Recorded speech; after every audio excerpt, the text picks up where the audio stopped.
Ay hala nga man, mga pusod daan nga mga lapida ginhimo footwalk sa Cabatuan Roman Catholic Cemetery nakaangkon sa negatibo nga reaksyon. Mga lapidasang namatay, gilayon niya ginpakas ang simbahan.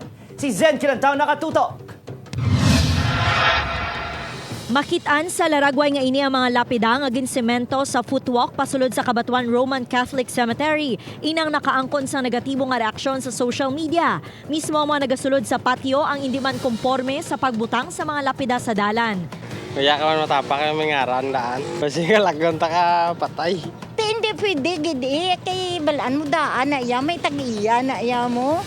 Suno sa manugbaligya sa sagwa sang patio, ginsugo ang mga trabahador nga gamito ng mga daan nga lapida bilang tiles apang kinahanglan nga nakakulob ang mga ngalan sa mga minatay. Ang nasaksihan ko latakan kaya ako, tiya ko gabarbaligya sweeting seed, ang gaubrasan da dyan. Dason si Claudia ngaran, nga siya ang tresurera anay da kang parokya, naghambal sa nagaubra nga ipakalbon. Nga hindi bla makita ang ngaran. Ngaring alabad na nag-ubra mo ay nagintuman. Ay kuno itabunan mananda pa.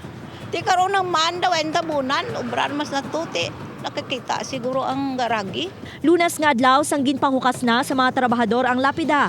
Nagpaiway naman ang maini nga magpa-interview kag ginatugyan sa parokya. Gintinguhaan sa news team nga makuha ang bahin sang simbahan angot sa issue abang wala pa sang tao sa opisina. Zen Kilantang para sa GMA Regional TV Early Edition.